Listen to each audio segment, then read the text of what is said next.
Acho que a gente pode começar. Se mais alguém entrar, eu aceito a pessoa aqui. Tá bom. Então, gente, hoje a gente vai falar um pouquinho sobre a imunoterapia. Eu e a Isadora. A gente vai falar um pouco sobre o que ela é, os tipos e aplicações, os anticorpos monoclonais, as vacinas contra o câncer, as CAR-T-cells, os inibidores de checkpoint imune, anticorpos conjugados à droga e as perspectivas futuras. Bem, a imunoterapia é uma estratégia que visa promover efetores antitumorais, anticorpos e células T aos pacientes, imunizar ativamente os pacientes contra os seus tumores e estimular as próprias respostas imunológicas antitumorais desses pacientes. Ela está se mostrando como uma resposta eficiente porque ela minimiza a toxicidade dos tratamentos. A gente sabe que atualmente os tratamentos para a maioria dos cânceres é extremamente tóxico e às vezes, por muitas vezes, danoso aos pacientes. Então, a imunoterapia vem se mostrando como uma possível resolução para esse tipo de entrave que acaba acontecendo na hora do tratamento. Ela tem diversos tipos, um dos que já existe já são aplicados são os inibidores de checkpoint. Isso acontece porque a ativação dos linfócitos T, que são fundamentais na hora da defesa contra qualquer tipo de célula normal, envolve duas etapas, que são a primeira, ligação entre o MHC da célula apresentadora de antígeno com o antígeno, e a segunda é a conexão da molécula de CD28 no linfócito com o CD80 e o CD86, que é o seu ligante na célula apresentadora de antígeno. Se acontecer de só um ou só o outro acontecer, a gente não vai estar tendo a ativação desse linfócito, então é importante que tenha as duas etapas. E acontece que uma molécula chamada CTLA4 é expressa nos linfócitos D depois de ativados. Ela tem uma grande homologia com a molécula de CD28, que está ali na segunda etapa, que é fundamental para que ocorra a ativação desse linfócito. E ela também apresenta maior afinidade com o CD80 e 86, que a molécula do que o CD28, que seria inicialmente a que se conectaria. Sendo assim, a gente vai ter uma resposta imunorreguladora que vai inativar a resposta desses linfócitos T. Esse tipo de resposta, os inibidores de checkpoint, já são usados em diversas drogas, principalmente no tratamento de melanoma. Então, aqui a gente tem alguns inibidores que foram aprovados pelo Food and Drug Administration e a gente consegue ver que a maioria deles é para melanoma e que eles agem tanto na linha de tratamento inicial quanto no tratamento refratário. E eles também podem atuar em outros lugares, outros órgãos, como por exemplo no rim, no pulmão, no tecido urotelial e no linfoma de Hodgkin. Além disso, a gente tem o tipo que é o de transferência de células adotivas, em que a gente vai ter a reinfusão de linfócitos isolados do tumor ou do sangue periférico do próprio paciente, que vão sofrer uma expansão clonal ex-vivo, ou seja, fora do corpo dessa pessoa. A gente tem que os linfócitos presentes em tumores transplantáveis são capazes de reconhecer as células tumorais in vitro, onde são clonalmente expandidos e reinfundidos para o tratamento. Isso se mostra como uma ótima alternativa, porque, como eu disse, já é um tipo de tratamento que é menos tóxico para a pessoa que vai estar passando por isso. Entretanto, esse tipo de imunoterapia tem dois grandes defeitos, porque ele é extremamente caro e trabalhoso de se fazer. Como benefício, a gente tem que raramente ele tem efeitos adversos. Entretanto, quando tiveram os efeitos adversos, foi uma confusão que ocorreu e esses linfócitos passaram a atacar as células normais do indivíduo e não apenas as células tumorais. Sendo assim, a gente ainda tem que entender, porque embora esse tipo de acontecimento seja raro, quando ele acontece é muito grave e o paciente pode vir inclusive a óbito. A gente tem também a transferência de genes TCR. Então, grupos de proteínas encontrados na superfície das células T, os TCRs, se ligam a certos receptores encontrados em células anormais, como células cancerígenas. As células T, então, vão atacar essas células anormais e assim ajudar o sistema imunológico a combater a célula normal.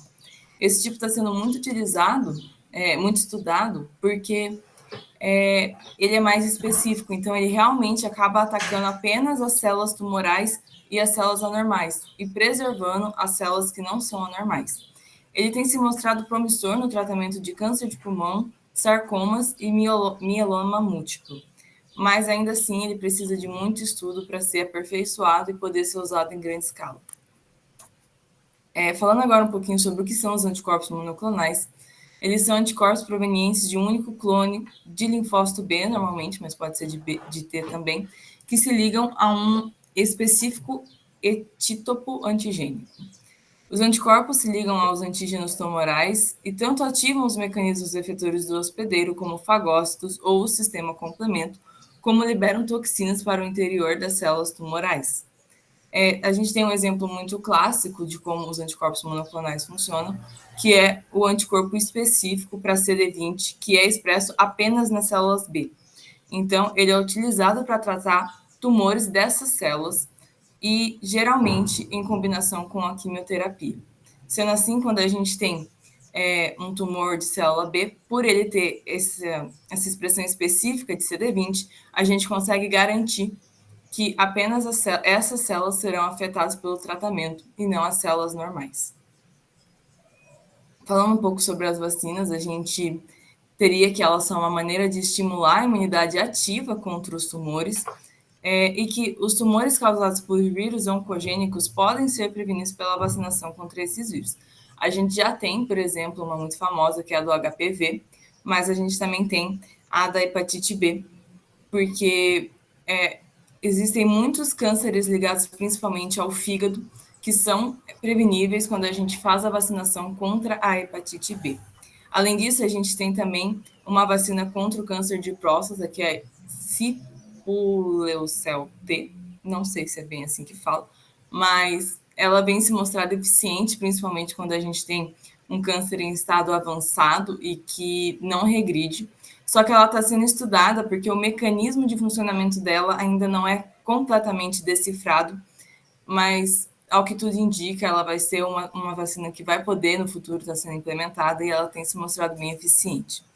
E a gente espera que a imunoterapia com vírus oncolíticos seja uma modalidade de tratamento que seja cada vez mais implantada, porque ainda que ela esteja em estudos, ela vem se mostrando de grande eficiência. Bom, falando um pouco agora sobre as células CAR-T. O que são células CAR-T? A tradução de CAR-T são receptores de antígenos quiméricos específicos. É um tipo de imunoterapia no qual se utiliza células do próprio paciente, que vão ser geneticamente modificadas e implantadas novamente no paciente. E, igual a Brenda citou, uma das principais bases da imunoterapia são os linfócitos T. Eles estão presentes na maioria dos formatos de tratamento e nas células CAR-T não são diferentes.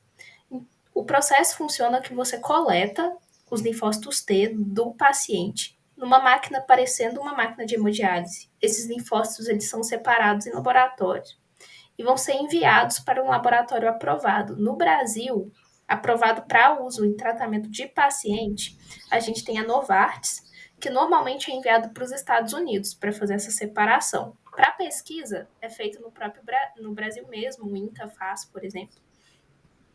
Eles fazem a modificação genética dessas células de forma que eles direcionam o ataque das células T ao antígeno CD19 das células tumorais, o qual tem uma superexpressão nas células tumorais. E depois que eles fazem essa modificação das células em laboratório, eles infundem novamente essas células no paciente. É um tipo de tratamento novo que está em estudo, é bem recente. Ele foi aprovado no Brasil apenas para um tratamento de tumor atualmente pela Anvisa, que é o linfoma difuso de grandes células B, mas é um tratamento bem caro e dispendioso. Porém, ele tem algumas vantagens que primeiro, é uma infusão de células próprias, então você tem menos reação contra as células que estão sendo infundidas. E ele consegue ser muito específico para células tumorais. Das imunoterapias, é uma das mais específicas que a gente tem até hoje, promovendo menos efeitos adversos. Mas ainda é uma terapia que está em estudo para outros tipos celulares. Pode passar. Os outros que a gente tem, foi o que a Brenda já até citou um pouco, que são os inibidores do checkpoint do sistema imune. A forma como esses medicamentos funcionam é que eles atuam no PD-1 e no PDL1. A gente tem proteínas de morte programadas celulares. Isso existem em várias células do corpo humano. e nas células tumorais não é diferente. Porém, as células tumorais, elas apresentam uma superexpressão dessas proteínas. E para que elas consigam fazer uma evasão do sistema imune, porque quando os linfócitos T se ligam a essas células, eles inativam o sistema imune e não vai conseguir ter várias partes da cascata de citocina, da cascata do próprio linfócito T, para que ele se livre da célula de tumor. Os medicamentos dos ICIs, eles são inibidores desses dois tipos, tanto do PD-1, que é a proteína de morte programada celular, e o PDL1, que é o ligante dessa proteína. Igual conseguimos ver na foto, normalmente o linfócito T, ele tem um PD-1 nele, e ele se liga ao ligante na célula tumoral. E aí o linfócito T, ele tem a cascata do sistema imune desativada. O que a droga vai fazer é que ela desativa essa ligação, porque ela vai se ligar ou ao PD-1 ou ao PDL1. Depende da droga, tem umas que é anti-PD-1, outras que são anti-PDL1, e aí não vai ter essa ligação disponível para que o linfócito T consiga se ligar na célula tumoral. Isso diminui aquela evasão que a gente conhece que os tumores têm do sistema imune, permitindo com que o próprio organismo consiga combater ele. Pode passar. E provavelmente das imunoterapias é uma das que tem sido mais estudada em ensaio clínico atualmente. Nos últimos grandes congressos de oncologia tem aparecido vários estudos que têm garantido a aprovação delas em cenário. Atualmente, ela é mais usada em cenário metastático, ou seja, quando o paciente já tem uma doença avançada. Raramente é usado na primeira linha de tratamento. Mas a gente tem o nivolumab, que é aprovado para melanoma, ele já está aprovado para câncer de pulmão de células não pequenas, para câncer de rim, para o linfoma de Hodgkin, para câncer de cabeça e pescoço, para o câncer uroterial, todos esses no cenário metastático. O pembrolizumab, ele também é aprovado para melanoma, para câncer de pulmão, para linfoma não Hodgkin. Ele é aprovado para urotelial e ele vai ser aprovado para urotelial para a primeira linha esse ano. O FDA está em processo de aprovação nos Estados Unidos, já foi aprovado, deve ser aprovado no Brasil daqui a pouco tempo. E a gente tem outras drogas, como o atezolizumab, o duvelumab, o avelumab. São várias, e a maioria delas atuam nesses mesmos tumores. Câncer uroterial, câncer de pulmão, melanoma. A maioria ainda é muito restrita ao cenário metastático. E um dos principais problemas que a gente tem nos inibidores de checkpoint imune, que hoje em dia apresentam resultados de sobrevida muito bons nos estudos que foram feitos com eles, é o preço. É uma terapia muito cara. No Brasil não é disponibilizada pelo SUS. Os planos de saúde, eles são obrigados a disponibilizar, então os pacientes têm que ir para o plano para ele conseguir. Porém, o acesso ainda é muito limitado, poucas pessoas conseguem ser realmente tratadas para elas, mas em alguns tumores é o melhor tipo de terapia que a gente tem hoje. Por exemplo, para melanoma metastático é o melhor tipo de terapia que a gente tem. Para alguns tipos de câncer de pulmão metastático também é o melhor tipo de terapia que a gente tem hoje. Pode passar. E outro tipo que a gente tem são os anticorpos conjugados à droga. A Brenda explicou um pouco dos anticorpos monoclonais. E o que acontece aqui é que um anticorpo monoclonal ele vai estar conjugado a um medicamento. Pode ser um inibidor de checkpoint imune, como eu disse. Então, nós vamos ter o anticorpo monoclonal, o medicamento e um ligante entre eles. E esse composto todo, ele é injetado no paciente. E ele vai fazer a ação do tumor. Esse também é um tipo muito recente, tem poucos estudos na área e é aprovado para poucos tipos de câncer. Mas como funciona, igual a gente pode ver na tela, o ADC é o anticorpo ligado à droga, o nome em inglês, e ele vai se ligar ao receptor. Quando ele se liga ao receptor, enquanto o ligante desse anticorpo está ligado a ele, ele não está funcionando. A droga ainda está conectada ao anticorpo monoclonal e ela não foi liberada no sistema. Essa droga ela é utilizada para que ela ataque especificadamente o tumor e não se ligue a outros receptores no corpo, porque o anticorpo monoclonal ele consegue ser bem específico quando ele ataca apenas aquela célula. Então, eles fizeram isso para que consiga ser uma terapia com um alvo bem específico para as células tumorais e consiga levar as drogas quimioterápicas diretamente para a célula tumoral. Então, o que acontece é que o anticorpo tumoral ele vai se ligar a um receptor na superfície do tumor e, após essa ligação, o ligante ele vai ser absorvido pela célula tumoral. Lá dentro ele vai ser quebrado e quando ele é quebrado, a droga quimioterápica é liberada no citoplasma do tumor e ali ela consegue agir e destruir aquela célula tumoral. E a célula passa aí para a apoptose. Pode passar. Uma das grandes utilizações que a gente tem hoje, que é inclusive aprovada no Brasil pela Anvisa, é o trastuzumab do Restecano, que é um anticorpo conjugado à droga, que ele é composto pelo anticorpo monoclonal trastuzumab e ele é ligado ao do Restecano, que é um inibidor da topoisomerase. Ele é utilizado principalmente no tratamento de câncer de mama, com números excelentes naquele que é o ER2 positivo. O ER2 é uma proteína que é muito expressa nas células de tumores, principalmente câncer de mama, mas também é expressa em outros tumores, como tumor de intestino, tumor do trato urinário também. E também pode ser utilizado no adenocarcinoma gástrico e está em pesquisa em outros casos. Essa é uma das principais drogas que a gente tem nesse cenário e ela apresenta uma sobrevida muito boa e uma baixa em efeitos adversos comparado com a quimioterapia tradicional. Ela tem sido utilizada para esses tumores metastáticos atualmente. E tem aprovação no Brasil quanto em outros países do mundo.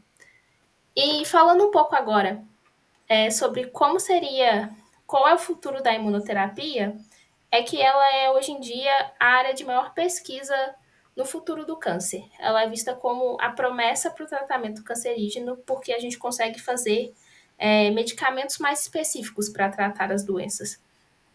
A quimioterapia, ela acaba tendo diversos efeitos no corpo do paciente, e o que hoje em dia tem conseguido ser reduzido com o uso das novas imunoterapias. E várias drogas têm sido descobertas recentemente, e a aprovação tem sido relativamente rápida.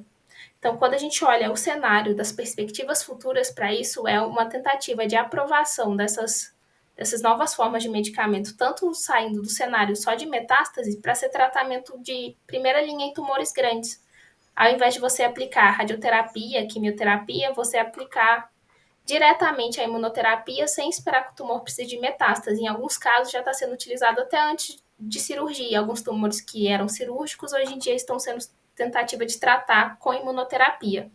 A perspectiva é que aumente cada vez mais o uso de imunoterapia, mas o grande impedimento que se tem hoje em dia, que é o questionamento da comunidade científica, é o custo. São terapias muito caras, que podem chegar a custar $100 mil por mês.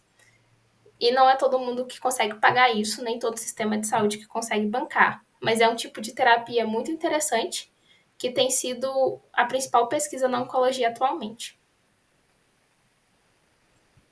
Essas são as nossas referências. Obrigada a todos.